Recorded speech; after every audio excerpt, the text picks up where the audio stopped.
Good late evening from the UK. Other times on other parts of the world. Weird how we do that, isn't it? Change the time in different parts of the world. Anyway, I just want to say thank you to the awesome Peter Griffiths who created that tune. There's a whole 4.5 minutes of it. It's called Kaleidoscope. That's what I named it. And at this point in time in our civilizational evolution, stroke collapse, it's such an interesting lens, I think, to look through, right? Kaleidoscope. There's a whole multitude of possibilities that are emerging if we just allow ourselves to step into it. So, Peter, thank you again for your amazing artistry and creation on my behalf. So, what am I back here to do today? It's another decolonizing our mind through generative listening. It's been quite some time since I did one of these, but I felt really moved. Ironically, I've just had the second full electrical failure of my fully electric car. Look at me trying to be all sustainable and environmental. I thought twice about actually having a second car. I had quite some discussion with Jackie, my wife, about that. And I thought, no, and this is crazy, right? So this is wild. Get ready for this. It was financially better off by a good few £100 a month for me to take a car and all of the raw materials, all of the all of the metal, all of the circuitry. It was cheaper for me to have a company car than it was to take the car allowance and not have a car. No joke. That's where we are in our thinking. Fascinating, I think. Anyway, I digress.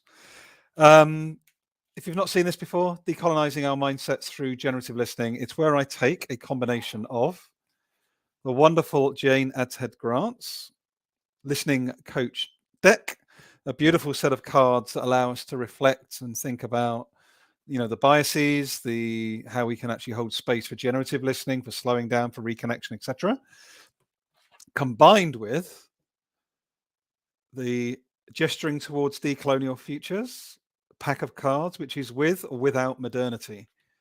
Now, I didn't even know what modernity was, honestly, until probably 12 months ago. It certainly wasn't a word in my parlance.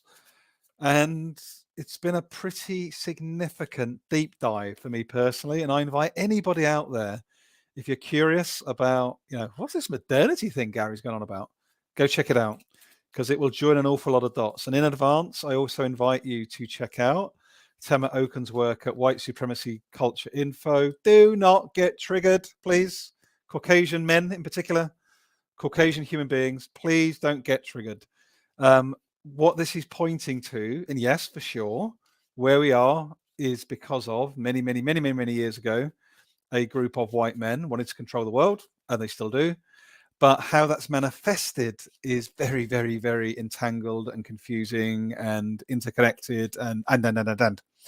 So please, don't get hung up on the white supremacy part, but do get hung up on the culture info part, because we have all got these culture patterns. I have, you have, regardless of how you identify, what you look like, what your background is, we have all been conditioned.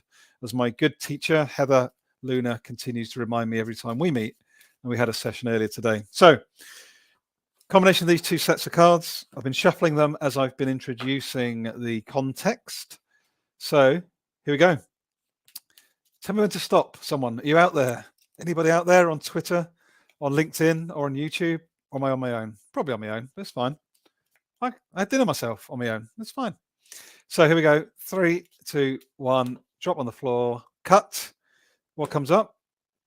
Oh. Notice the non-verbal body language. What non-verbal cues do you see? Are they aligned to what the other is saying? So is there a congruence between how the body is reacting to the words coming out of somebody's mouth? Hold that thought. Now I'm just going to give a final little shuffle to the gesturing to decolonial futures cards. 3, 2, 1. Back in the room, Gaza. This one says, it's a fragility question. In what ways could you be operating from a desire for placating conflict? So take these two things together, human beings out there. So noticing Notice the non-verbal body language, so what's being said without words, just through the body, and add that to in what ways could you be operating from a desire for placating conflict. Now, what comes up for me straight away with this, because I see it time and time and time again, is so often the words coming out of somebody's mouth is completely different to how the body's reacting. And it normally is because someone's feeling uncomfortable. They don't want to sit in that discomfort. Maybe even, as my good friend Eleanor Snare spoke to when they joined a community campfire with myself and Shahana recently, they explained beautifully that we've been conditioned for hundreds of years not to feel below the neck. Let me say that again. We have been conditioned for hundreds of years not to feel below the neck. STEM, science, chemistry, technology, all really helpful things. Like I'm able to do this right now with you because of that. But that has been so over-indexed because, and this is a big realization for me recently, you can control STEM, science, the narrative. You can't control movement, music, creativity, dancing. So when you're next in a conversation or in a meeting or even in any form of dialogue, in what ways could you be operating from a place of placating conflict? What's going on, not just up here, but in your body? What are you feeling? What are you sensing that maybe you don't normally allow to come to the fore because you're so conditioned to suppress it? I would know, did it for over 25 years. And then at the same time, think about noticing the non-verbal body language. Such a powerful combination. I'm going to take a picture of these, drop it below this live stream. And I hope you enjoy this, right? Because this is just completely random. It's almost like decolonizing our mindset tarot cards. Most people are not going to like that, but I really do.